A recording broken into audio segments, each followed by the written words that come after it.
A miter saw is a popular tool with project builders. It's a workhorse and it does a lot. But to get the most out of it, it needs to be accurate. In this video, we're going to talk about how to tune a miter saw. Though saws are different, the process of tuning a saw is the same. Whether your saw is fresh out of the box or you've been using it for a while, there's a quick way of checking its accuracy. We'll do that with a 1x6 and a ruler. I'll show you how.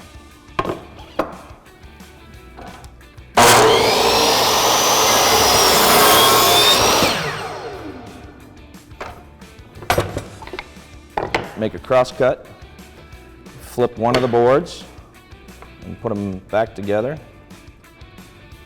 and then you line the ruler off the edge, and if there's a gap, that means it's out of square and it needs to be tuned.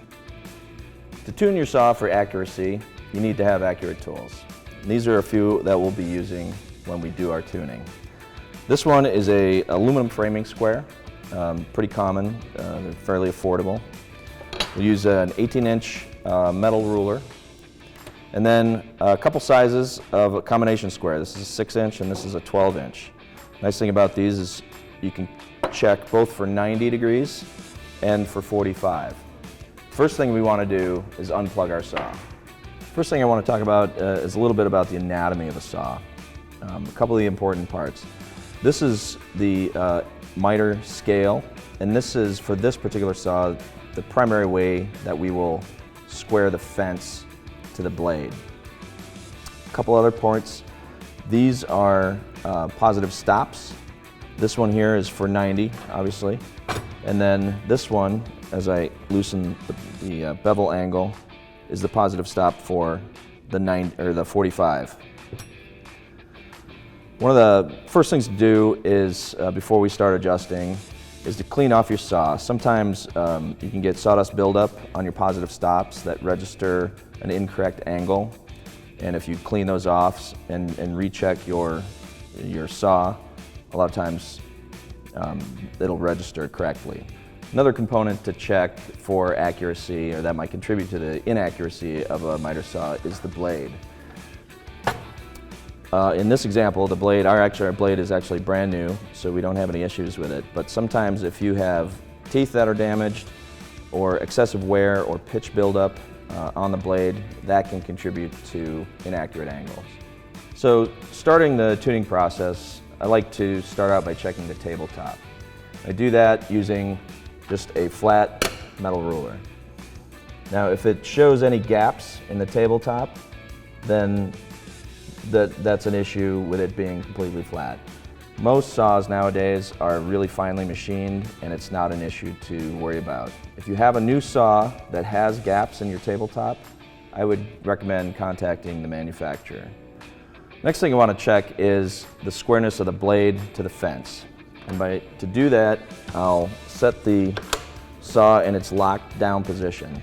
It's able to free both my hands. Next up, we're going to use the 12-inch combination square. We'll place it against the fence, protect the guard. Again, the saw is unplugged. We'll slide the square over against the blade. One thing we want to make sure of is that we hit between the teeth on the flat part of the blade to give us an accurate measurement. And as you can see here, there are no gaps, so we know our blade is square to the fence. So the next thing we're going to do is check the blade to see if it's square to the base. And to do that, I'm going to unlock my saw, raise it up about halfway, retract my blade guard.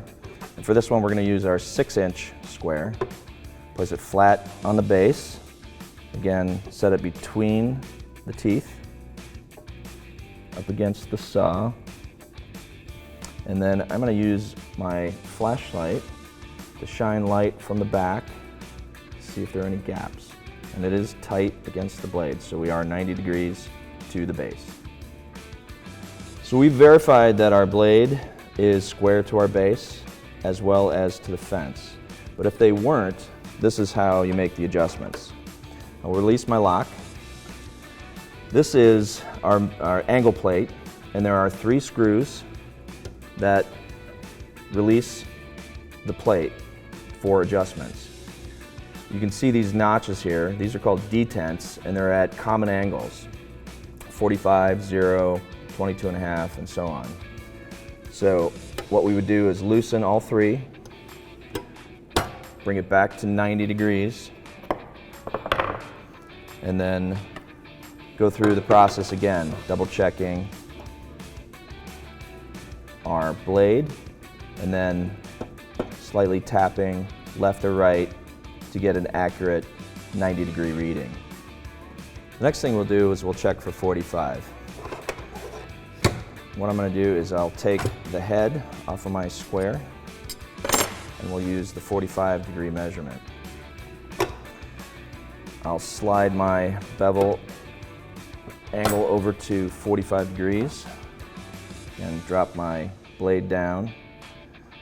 Put the combination head up against my fence and slide it up against my blade.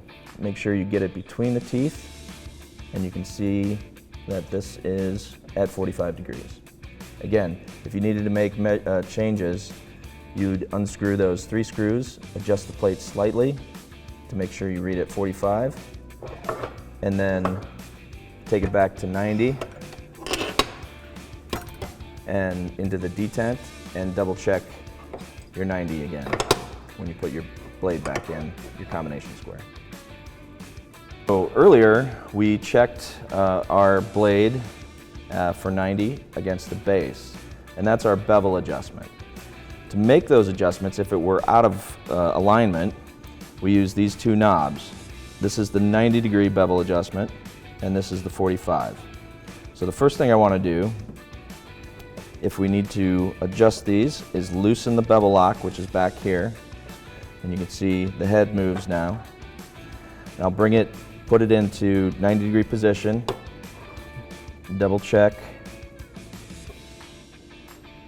the square, and say we need to make a slight adjustment.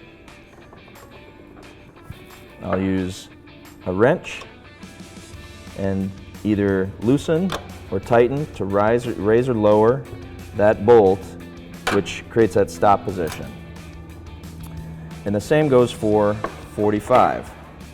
If I bring my saw head over, I'll use my larger combination square to check for 45 here. Oh. There's a fence in the way, so we'll probably want to move that. We'll slide the guard up, bring the saw blade down, and double check that. And the same adjustment goes for the 45. That is, either tighten it, loosen it up or down to get an accurate measurement. So in general, that's how you check and adjust your miter saw for accuracy.